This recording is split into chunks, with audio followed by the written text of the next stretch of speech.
ஆனால் சித்தியா இதோ நம்ம முனிவர் வந்து விட்டோம். ஆமாங்க. ஓ தேவலோகத்துக்கு வந்து விட்டோம். ஆமாங்க. இதோ என்ன நடக்குது பாருங்க. சமரங்க பார்க்கலாம்.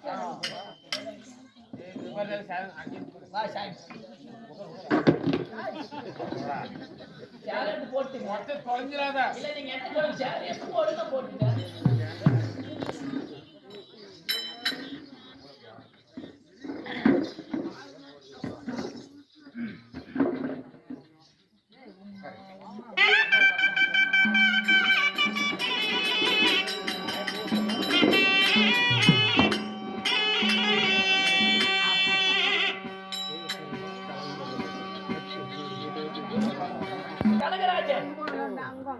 அவரை நாட்டு மன்னன். ஓஹோ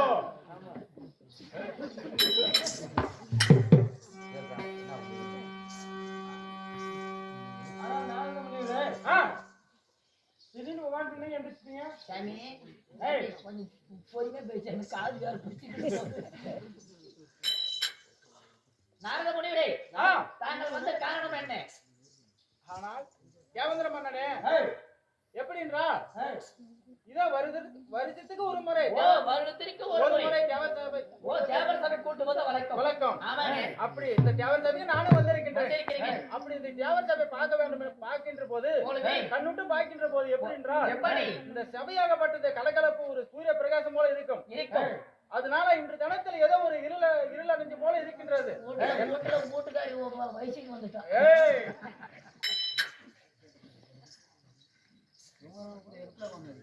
ஆனால் தேவேந்திர மன்னனே இதுவரை கூட்டக்கூடிய தேவர் சபையாக போட்டது சூரிய பிரகாசம் போல இருக்கும்.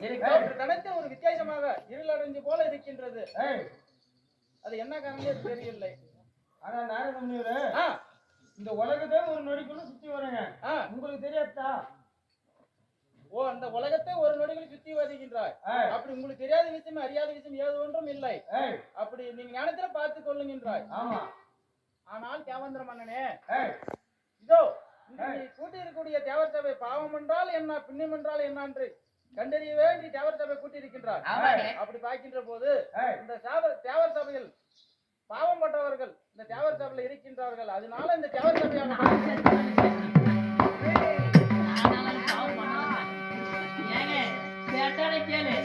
நானு அடி வாங்குறது தெரியும். ஆனா நாரத முனிவர்களே ஆனா தேவேந்திர மன்னனே அப்படின்னா யாரு? அப்படியா நான் சொல்ல மாட்டேன். நீங்களே கட்டளை நீங்களே சொல்லலாம். நான் சொல்ல முடியாது. யாரெல்லாம் நீங்களே சொல்லலாம். அப்படி நாரத முனிவரே யார இருந்தாலும் பாவம் சொன்ன புண்ணியம் இருந்தா அவன் இந்த சபையில வெளியப்படி தள்ளி அந்த சபையில் இருக்க கூடாது. ஓ எப்படி இந்த சபையில் இங்கே பாவம் பண்ணவர்கள் இருந்தால் கையை ஒசுத்த வேண்டும். எழுந்து நிற்க வேண்டும். கையை ஒசுத்த வேண்டும். பாவம் பண்ணவர்கள் புண்ணியம் செய்தவர்கள் அமர்ந்து கொண்டிருக்கிறார்கள்.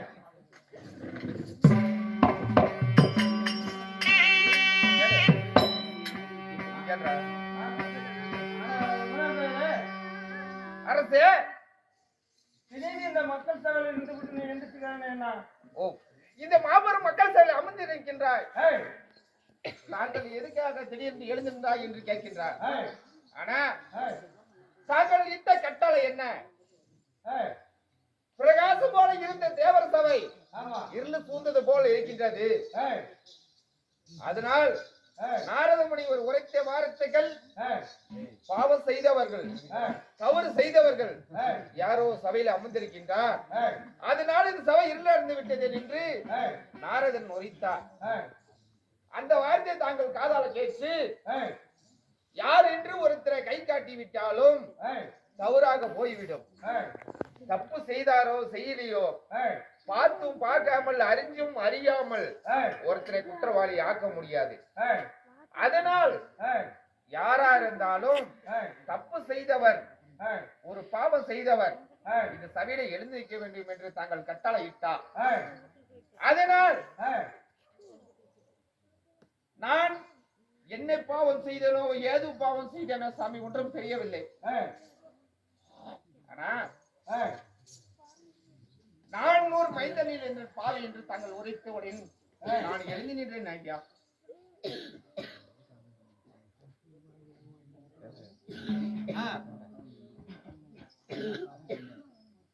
இப்படி இருந்தா அப்ப நீங்க எழுந்து நின்ற காரணம் என்னவென்று சொல்ல வேண்டும். அப்படி சொன்னால்தான் எங்களுக்கு தெரியும் என்ன காரணத்தினால் நீங்க நாரதா தாங்கள் எழுந்து நின்றாய் என்றா நான் அது என்ன பாவம் என்ன தயிர்கள் செய்தேனோ தெரியவில்லை. நான் தவறு செய்து விட்டேன், அதனால நான் இந்த இல்லை எழுந்து அதனால் எழுந்து நின்றேன் சுவாமி. ஆனால் தேவேந்திர மன்னனே அவரு பாவம் செய்ததனால் அவரு நான் எழுந்து நின்று விட்டேன். அப்ப நம்மளதானே சொல்றாங்க, அப்ப நான் எழுந்து நின்னுட்டேன். என் மேல ஒரு தவறும் இல்லை. கடவுளை செஞ்ச பாவமோ யாரு செஞ்ச பாவமோ தெரியாது, அதனால நான் எழுந்து நின்றேன் அப்படின்னு சொல்றேன். அப்படியே கடவுள் தள்ளி விடு நாரதமுனிவரே. அப்படியா? சரி, அப்படியே ஆகட்டும்.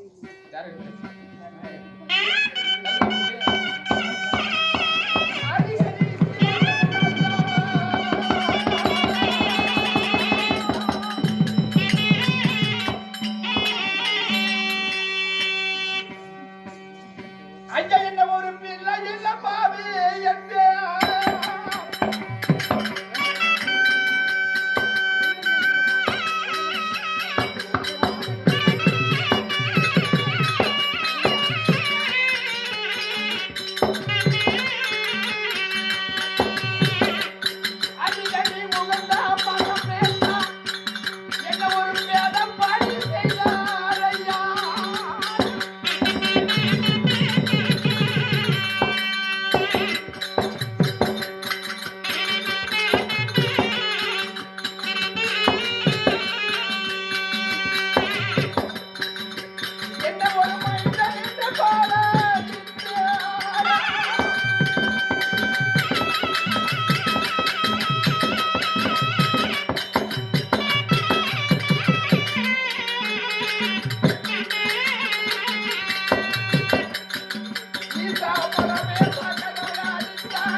எப்படி என்றால் எப்படி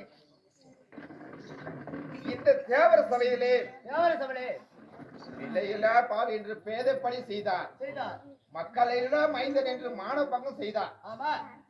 ஆனா என் தேவி மனைவியாகப்பட்டவள் சமுத்திரவள்ளி ஒரு வாரத்தை உரைத்தார். எப்படி என்றா, சாமி இந்த நாடு விட்டு இன்னொரு நாடு செலுக்கின்றாய். ஆனா எப்படி என்றா, எப்படி நல்லதோ கெட்டதோ, ஆமா, தப்போ தவறோ ரைட்டோ எது இருந்தாலும் நம்மளோட போகட்டும்.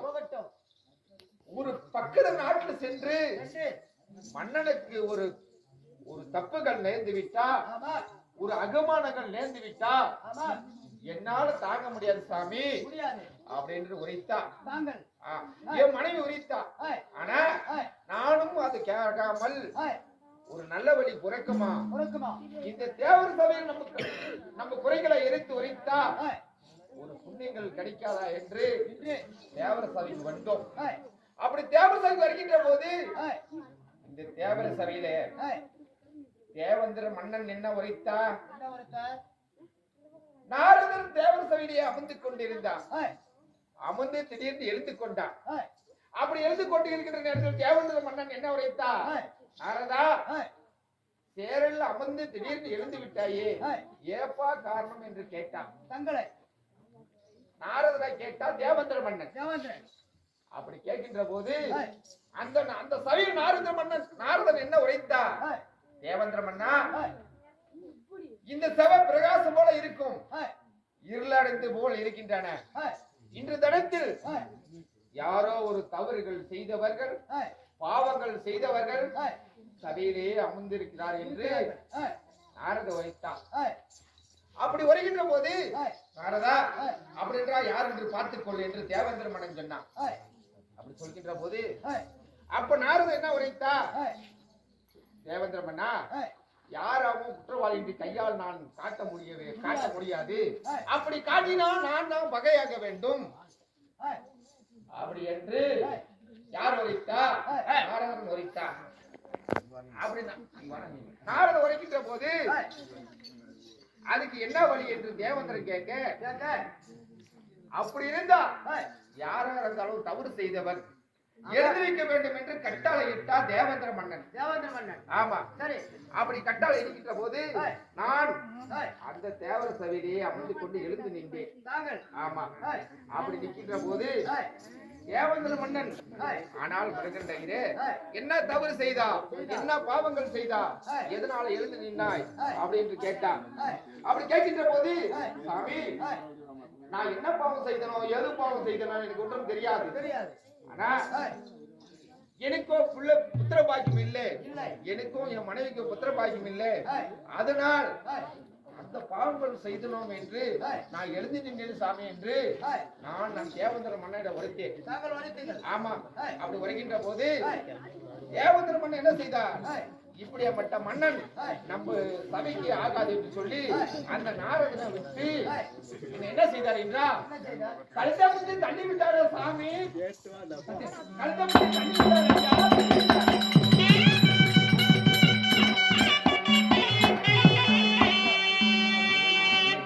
அப்படி ஐயா இந்த தேவர சபையை கழுத்தை பிடிச்சு தள்ளி விட்டார். நாம அழுந்து புலம்பி கொண்டு இருந்தா கண்டிப்பா ஒண்ணும் நடக்க போறதில்ல ஆமாங்க ஆனா எனக்கு என்ன துன்பங்கள் என்ன அகமானங்கள் ஆமாங்க எது நேர்ந்தாலும் நான் தாங்கிக் கொள்வேன் ஆமாங்க ஆனா என் மனைவியாகி ஆமாங்க ஏதாவது ஒரு துன்பங்கள் ஏற்பட்டா ஆமாங்க கணவருக்கு ஒரு அகமானம் ஏற்பட்டு விட்டது அப்படின்னு தெரிந்தா ஆமாங்க என் மனைவியால தாங்க முடியாது கண்டிப்பாங்க மனம் குலைந்து ஆமாங்க நிலக்குலைந்து குலைந்து இருக்கிற உறவுக்கெல்லாம் ஆமாங்க போய்விடும் கண்டிப்பாங்க ஆனா அதனால் இங்க என்ன நடந்ததோ ஆமாங்க இது என் மனைவிக்கு தெரியக்கூடாது ஆமாங்க நல்லதோ கெட்டதோ நம்மளோட போகட்டும் நம்ம காலோட போகட்டும் ஆமாங்க நாம பட்ட துன்பம் ஆமாங்க இன்னொருத்தர் படக்கூடாது ஆனா ஆமாங்க நாம பட்ட துன்பத்தை இன்னொரு பட வேண்டும் என்று நினைத்தா ஆமாங்க கண்டிப்பா அது நமக்கு தான் வந்து சேரும் ஆமாங்க அதுதான் பெரு பாவமே வந்து சேரும் ஆமாங்க ஆனா நல்லதோ கெட்டதோ நம்மளோட போகட்டும் அதனால் ஆமாங்க இப்படி அழுந்து புலம்பி கொண்டது ஒண்ணு நடக்க போறதில்லைங்க நம்ம அரண்மனைக்கு போக வேண்டும் சரியா அப்படி நான் அரண்மனைக்கு சென்றால் நீ சிஷியன் கூட வருகின்றாய் ஆமா ஜாமி அப்படி வருகின்ற போது என் தேவியத்துல சென்று ஆமாங்க கணவனுக்கு தேவர சபையில இப்படி நடந்து விட்டது அகுமானம் நடந்து விட்டது அப்படி என்று கூறக்கூடாது நான் என்ன சொல்றேன் நம்ம தலைவிதியா சரியா எப்படி என்றா எப்பயும் போல் எப்படி வீட்டுக்கு செல்வோமோ கண்டிப்பா அது போல் ஆமாங்க இருக்க வேண்டும் ஆமாங்க எந்த சூழ்நிலையிலும் கண்டிப்பா எந்த காரணத்தினாலும் என் மனைவிக்கு தெரியக்கூடாது போலாம் அல்லவா போலாங்க அது புறப்படு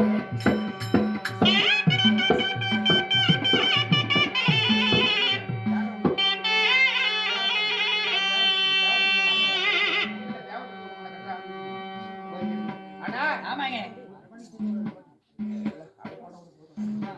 அப்படி எப்படின்றா ஆமாங்க முருகண்ட இது ஆமாங்க வீட்டுக்கு செல்வேன் என்று ஆமாங்க செல்கின்ற போது இதெல்லாம் யாரு செய்த சூழ்ச்சிகள் ஆமாங்க என்று தெரியாமல் ஆமாங்க அந்த பரம கடவுள் ஆகப்பட்டவர் இந்த மருத்தாவதிய ஆமாங்க ஞான சமுதிரத்தை சோதித்து பார்க்க வேண்டும் என்று ஊரு ஆமாங்க அப்படி யார் என்றா